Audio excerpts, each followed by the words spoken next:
Greetings. Today I'm going to talk about the dantian and its importance in Tai Chi, Qigong, and meditation in the Taoist arts. Dantian has been mentioned in Tai Chi, but only in the most classical and traditional of teachings. Most people think that the highest level of Tai Chi is the martial arts, and while it is certainly a much higher level than the way most people treat Tai Chi nowadays, it's just a basic sort of health exercise. Really the highest level is not just the martial arts, but how to take the Tai Chi and use it in a way that it can transform your body's energy and your mind's energy. And I don't mean just little transformations, I mean very profound transformations. Now, the key to doing this, whether you just want to use it for basic health, for martial arts, or for extreme transformation, the key is how to use the dantian. Now, what is the dantian, and how do we use it? What does it mean? What's it about? Let's first try to understand what it is and the hidden meaning of the word. Dantian. There's actually 3 dantians in the body according to Taoist philosophy. The one we talk about most commonly is the lower dantian, and it is located in the lowermost abdomen. So it is below your navel, and it's not on the surface of your body like most people think. It's actually deeper inside of you. It's an area. It's inside of your body. Another area that's called the middle dantian is about the center, about in the midpoint of your sternum. That's called the middle dantian. The upper dantian is a point that they also use in yoga and in other forms of meditation. And that's this point here, which is sometimes called the third eye.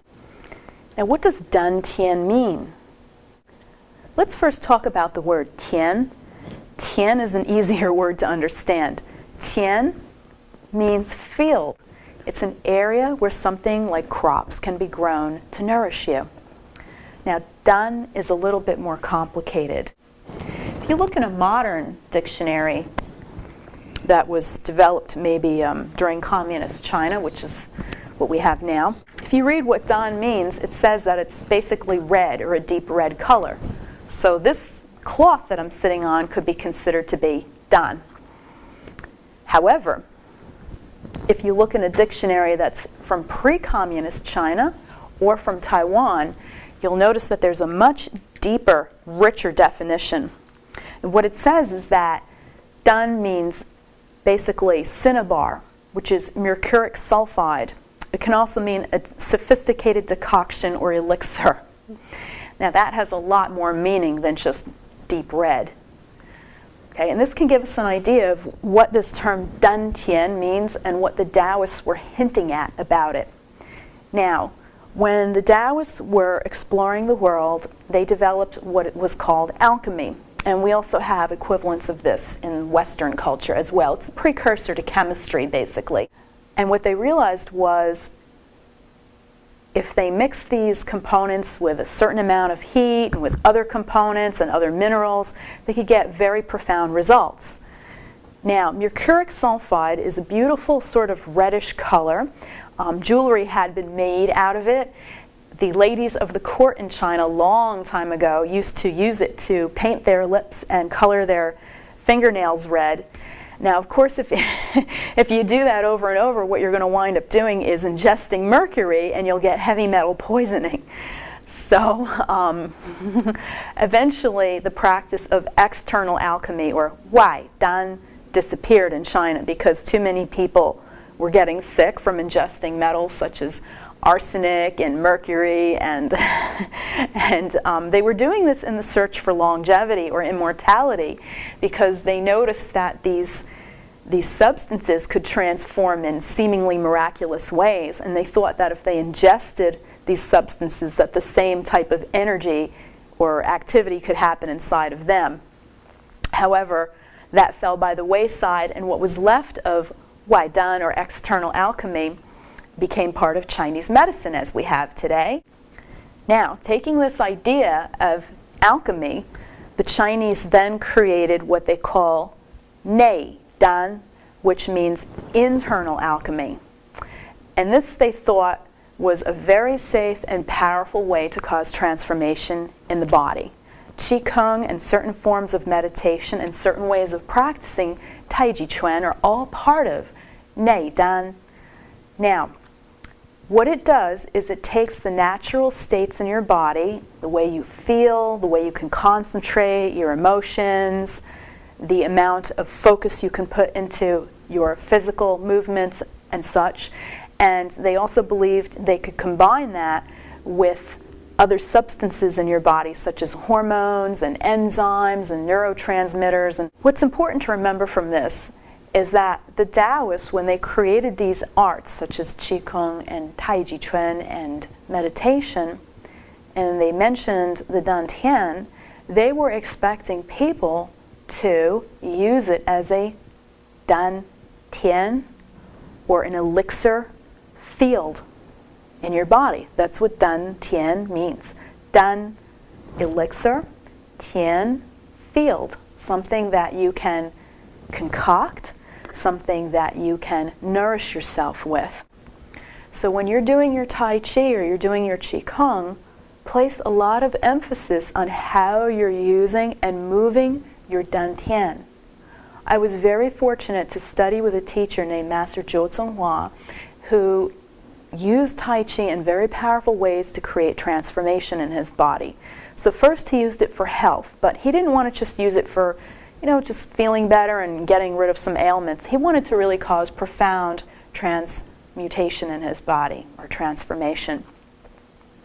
And he felt that one of the most important aspects of the Taoist arts, such as Qigong and Taijiquan, was the dantian, and he felt that this was missing in most of the ways that Tai Chi was being taught or Qigong was being taught, or in the literature that was available. So he went back and he decided to put in a lot of research into the old documents and the old ways. He put in a lot of research about what happened in himself, and he tried all different ways of using his dantian, different techniques of compression and expansion, different techniques of massage. Did it relate to the breathing? Did it not relate to the breathing, etc.? And he felt that that was responsible for his transformation. And he was very well known for having a high degree of youthfulness well into his older years. And he still thought, though, that the use of the dantian is very important at the highest levels of Tai Chi or Qigong, is not really for martial purpose, but for transformation purpose. And if you think about it, it makes sense, because even if you use Tai Chi to develop the martial aspects, and you can see this if you look around, just the teachers and the masters that are around that do this, they age kind of the same like everyone else. Maybe they're in a little bit better shape than the general population. If you just keep expending that energy, you're going to age and get deteriorated like everyone else. And you can see this. A lot of teachers that have these beautiful martial skills start to suffer damage in their body. A lot of them get cardiovascular damage, or damage to their digestive system. And it's really sad and it's unfortunate to see that, because when you're in your 80s or 90s or 100s or whatever, and you're just sitting in a nursing home all crumpled up and decrepit, and your body's deteriorating like anybody else's, then who cares that you could do that great Fa Ching punch or that wonderful deep posture in Tai Chi? Who cares? Nobody cares. And how's it helping you now? So I really am biased, and I apologize for that, but I am definitely of the opinion that Tai Chi can be used not just for general health and for helping to fix little injuries, and not just for martial arts, but it can be used for a way of transforming yourself and your life. And a lot of this uses what we nowadays call law of attraction, but it uses it in a much more sophisticated way than what is commonly thought of or used today. And it's a little bit different. And a lot of that starts with your center, your dantian. So I hope that this has helped you understand a little bit about what does dantian mean, and why is it important to use your dantian? Why is it important to move from your dantian? And why is it important to always do your compression and expansion exercises or any of your self-massage exercises from your dantian? So keep thinking about the dantian and research how to use it, and may you have plenty of good luck and a wonderful quality of life. Zaijian.